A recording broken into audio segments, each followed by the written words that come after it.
Ok, vamos lá então, acompanhe com a gente 1 Coríntios capítulo 9, são 27 versículos, acompanhe com a gente aí. Não sou livre, não sou apóstolo, não vi Jesus nosso Senhor, não são vocês resultado do meu trabalho no Senhor?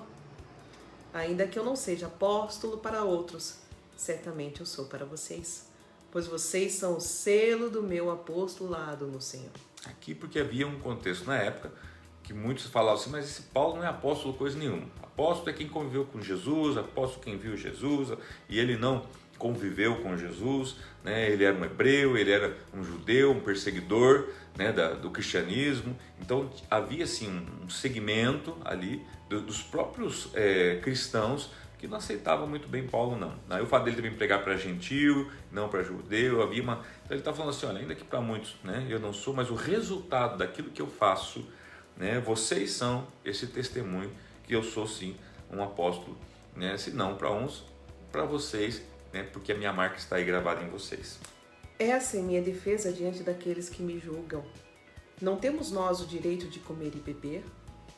Não temos nós o direito de levar conosco uma esposa crente como fazem os outros apóstolos, os irmãos do Senhor e Pedro? Observe a comparação, ele vai começar a comparar agora com os outros apóstolos, tá? E aqui lembrando que Pedro é casado, né? Sem dúvida. Ou será que só eu e Barnabé não temos direito de receber sustento sem trabalhar? Veja que ele está falando assim, sair em minha defesa, ou seja, porque havia pessoas dizendo que que eles não deveriam ter sustento, né? Nem ele, nem Barnabé, eles não deveriam, né? Por eles não serem apóstolos, ou seja, como se somente os apóstolos pudessem ter esse direito. Então ele está se defendendo. Quem serve como soldado à própria custa? Quem planta uma vinha e não come do seu fruto? Quem apacenta o rebanho e não bebe do seu leite?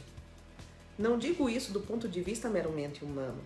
A lei não diz a mesma coisa, pois está escrito na lei de Moisés: não amordace o boi enquanto ele estiver debulhando o cereal. Por acaso é com bois que Deus está preocupado? Não é certamente por nossa causa que ele o diz? Sim, isso foi escrito em nosso favor.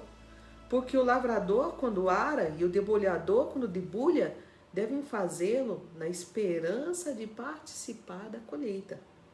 Se entre vocês semeamos coisas espirituais, seria demais colhermos de vocês coisas materiais? Se outros têm direito de ser sustentados por vocês, não temos nós ainda mais? Mas nós nunca usamos desse direito. Ao contrário, suportamos tudo para não pôr obstáculo algum ao Evangelho de Cristo. Em outras palavras, gente, ele está dizendo assim, eu vou usar um exemplo, né? Você é dono de uma padaria, imagina lá, você faz o melhor pãozinho da cidade, ok? Tá? Todo mundo elogia você, tá? Só tem um detalhe, você é dono da padaria, mas você não pode comer dela. Você não pode comer o pão que você mesmo produziu, né? Que você mesmo está ali oferecendo com tanto amor, carinho, dedicação para as demais pessoas, né? E vou além, eles estavam dizendo assim que ele não poderia sequer utilizar o dinheiro do pãozinho que ele vendia, tá? Para se beneficiar com aquilo, porque isso seria errado, tá? Afinal de contas, ele não era, para muitos ele não era um apóstolo. Então você veja como as pessoas elas chegam a um nível de cegueira espiritual, como muitos hoje, por exemplo, nós sabemos que no quadro sacerdotal há bispos, apóstolos, pastores, pessoas que têm o seu tempo integral, né, na igreja, né, no serviço do Senhor. Tem alguns que têm o seu trabalho fora, porque não precisam estar integralmente, e tem pessoas que categoricamente falam assim, porque eu acho que, né, pastor tem que ter o trabalho dele fora, como se aquilo que ele faz dentro da igreja não fosse um trabalho tão árduo quanto, e por que não dizer mais, a ponto de a própria Bíblia diz que eles são merecedores do dobro. A Bíblia diz que eles são merecedores do dobro do que qualquer outro encargo, porque justamente por causa se a gente aí trazer aí a memória, né, todo o histórico dos levitas que não tinham herança, que não tinham, porque a vida deles era o Senhor, servir o Senhor, e a herança deles era o Senhor. Tá? Então, queridos, ele está aqui defendendo. Tá? Agora ele falou assim, mesmo nós tendo todos esses direitos, tá? Ele está falando, mesmo a gente tendo toda a razão do mundo a nosso favor, mesmo assim nós não usamos disso para que o Evangelho aqui em Corinto não seja escandalizado. Então aqui ele vai começar a falar agora de coisas que ele abriu mão, né? Mesmo tendo direito. Vocês não sabem que aqueles que trabalham no templo alimentam-se das coisas do templo e que os que servem diante do altar participam do que é oferecido no altar? Da mesma forma, o Senhor ordenou àqueles que pregam o Evangelho que vivam do Evangelho. Mas eu não tenho usado de nenhum desses direitos. Não estou escrevendo na esperança de que vocês façam isso por mim. Prefiro morrer a permitir que alguém me prive deste meu orgulho. Contudo, quando prego o Evangelho, não posso mergulhar, pois me é imposta a necessidade de pregar. Ai de mim se não pregar o Evangelho. Porque se prego de livre vontade, tenho recompensa. Contudo, como prego por obrigação, estou simplesmente cumprindo uma incumbência a mim confiada. Qual é, pois, a minha recompensa? Apenas esta: que pregando o Evangelho eu o apresente gratuitamente, não usando assim dos meus direitos ao pregá-lo. Porque, embora seja livre de todos, fiz-me escravo de todos, para ganhar o maior número possível de pessoas. Tornei-me judeu para os judeus, a fim de ganhar os judeus. Para os que estão debaixo da lei, tornei-me como se estivesse sujeito à lei, embora eu mesmo não esteja debaixo da lei, a fim de ganhar os que estão debaixo da lei. Para os que estão sem lei, tornei-me como sem lei, embora não esteja livre da lei de Deus e sim sob a lei de Cristo, a fim de ganhar os que não têm lei. Para com os fracos, tornei-me fraco para ganhar os fracos. Tornei-me tudo para com todos, para de alguma forma salvar alguns.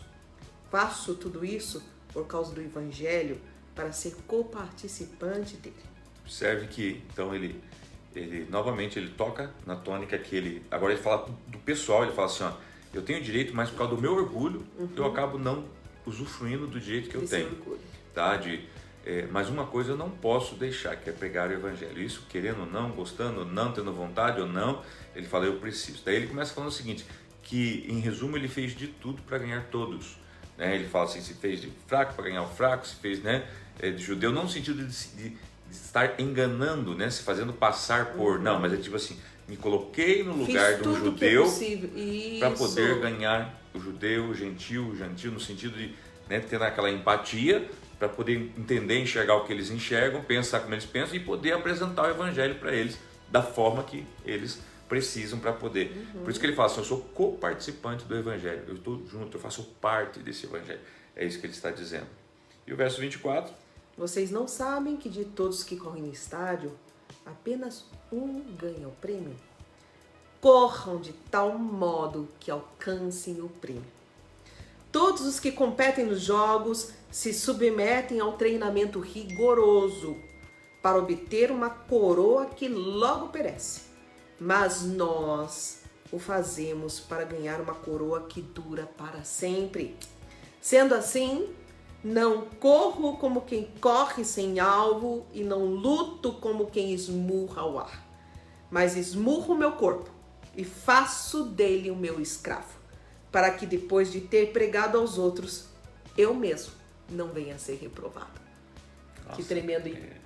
É que ele está falando assim, que tudo que eu faço você com também achou, gente? Com o Espírito diante de mim, porque nada que eu faço para você teria alguma validade se no primeiro não também tivesse um efeito para mim. Né? Porque não adianta eu pregar para os outros e depois eu ser reprovado. Né? E aí, quando ele fala aqui de estádio, fala de competição, dá esse exemplo, essa comparação. Que é tremendo, né? E realmente ele fala assim, ó, você vê, muitos estão correndo, mas há um só vencedor, o resto é perdedor. Ele falou assim, nós temos que saber muito bem, né, o alvo nosso, que é Cristo, saber que nós não temos opção de ser perdedor. Por isso nós devemos nos preparar muito bem, porque nós não podemos... E ele fala de um treinamento rigoroso, né, pastor? Que ele diz aqui, todos que competem nos jogos se submetem a um treinamento rigoroso para obter uma coroa que logo perece. Daí ele diz assim, mas nós fazemos o quê?